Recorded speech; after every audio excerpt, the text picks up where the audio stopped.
It's just 8 days before Election Day here in Charleston County, and in District 7, Brantley Moody wants to be the next councilman to serve the district. In this edition of Quintin's Close-Ups, I speak exclusively with him one-on-one. You know, a lot of people watching right now may be thinking, 8 days out before the election day, who is Brantley Moody now versus 4 or 5 months ago when you won the Republican nomination for Charleston County Council District 7? Well, Quintin, first of all, great to be with you again, as always. A little more seasoned, a little more informed, a little more thankful for what people go through when they put themselves out for public service. There's a lot of demands. There are a lot of people who want your time. A lot of people want to explain their positions, and I'm happy to listen to all of them. So I'm learning the demands on my time because I am a commercial banker. That's a full-time job. I'm a full-time dad, and so I can see how this is going to impact my schedule. So a lot more awareness about what the role is going to bring. Okay.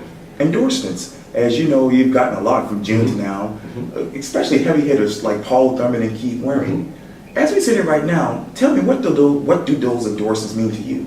Well, I think those guys are, first and foremost, Keith Waring, for instance, is a great mentor. He's a businessman. He's not a politician. He just wants what's best for West Ashley. Right. And I think Paul Thurman's the same way. He has a new baby. He's a father. You know, he doesn't have time for this, but he did his job, and it's time for somebody else. Sandy's got to take that over. Right. So that's what I'm an advocate for. Is term limits is fresh blood is always a good thing. So do your time, work hard, and then hand it off to the next person.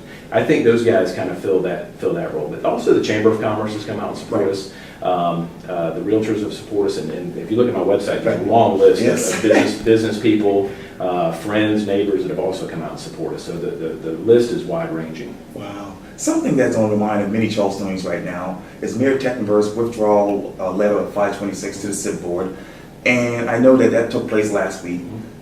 Tell me, is 526 dead to you? No, absolutely not. As a matter of fact, I think it's got more life now than it has in some time.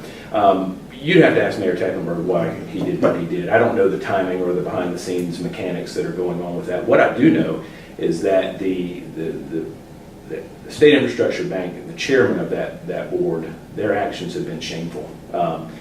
We think in Charleston that the county has fulfilled their end of the agreement. The DOT believes that we've done our job, and I think now the majority of the State Infrastructure Bank board members feel we've done our job too. So what do? They keep kicking the can down the road and canceling meetings. So I think 526 has got more momentum than it's had in some time. Wow. And I'll tell you further. Sure. I've done some polling, did some for the primary and for the general, and the number has not changed. 75% of people in West Ashley, that's their number one issue. They are tired of this thing. They want it done. Wow. And I've seen some countywide polling as well that you'd think it would be lower, as you moved over to Mount Pleasant or North Charleston. That number is close to 70%. So countywide, people want this thing done. So I think the weight of this, plus the momentum we've started to gather a little bit, is getting 526 more and more in the forefront.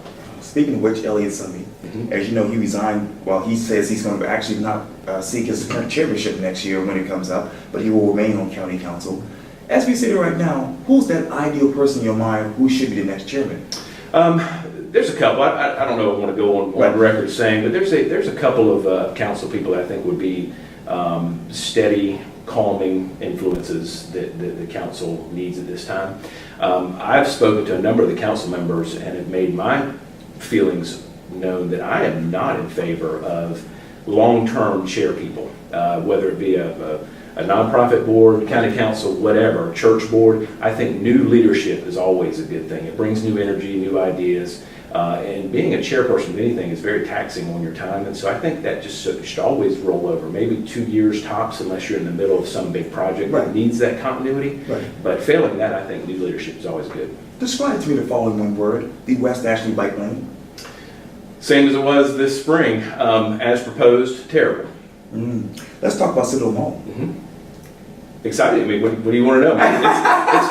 Here's the issue. Citadel Mall needs redevelopment. Yes. Obviously, the one issue is that the anchor stores, and so that's Target, Elks, Dillard, all those guys, they own their store. Right. They actually own it. So the connecting parts, the mall, are where you really have to go to work. Now, there's been talk of a new natatorium and aquatic center over near the Citadel Mall, which I think would be a great start. Okay. There's also going to be a new hotel over there where the old Triangle Bowling Lanes was.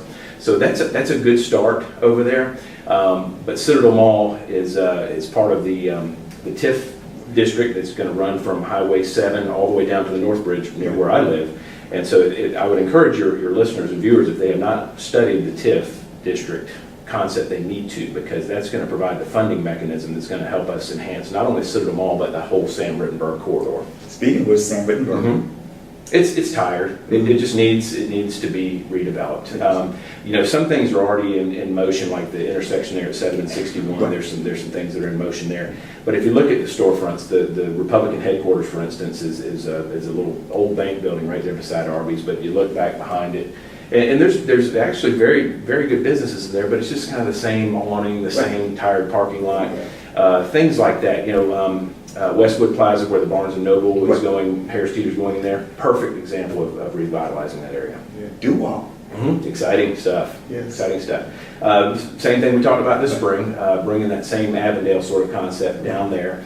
There's also a lot of work going on with bicycle pedestrian access that will tie those infrastructure pieces together. So I think that's exciting stuff too. Yes, they have some sales tax. As of right now, I'm against it. Okay. And the reason I'm against it is that I explained to many people in the spring that a half-cent sales tax that ignores the most critical infrastructure piece in Charleston County, that is 526, was not anything I was going to support. I was holding out a glimmer of hope that the half-cent sales tax, some of those monies could be used to help complete 526. But that seems to not be the case anymore, so that I returned to my original opposition to it.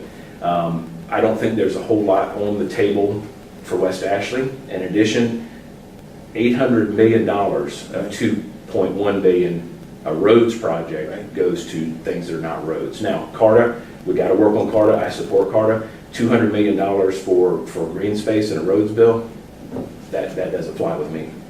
November 8th. Excited, ready for the finish line. Yes, Brantley Moody, in one word. Excited, tired. I mean, every one word you want. Excited, tired. It's like any race, it's. We started in January. Yeah. We had a lot of fundraising, a lot of meeting with people, a lot of knocking on doors in the neighborhoods. That takes time. It takes time away from your family. So I'm ready for the race to be done. I'm ready to get to work. I think I'm going to hopefully bring kind of a business mindset to council. Right. The conversations I've had with hopefully future council members has been that you'll never be surprised by my decision. I'm a pretty straight shooter. Yes. In light of information that may change my mind, right.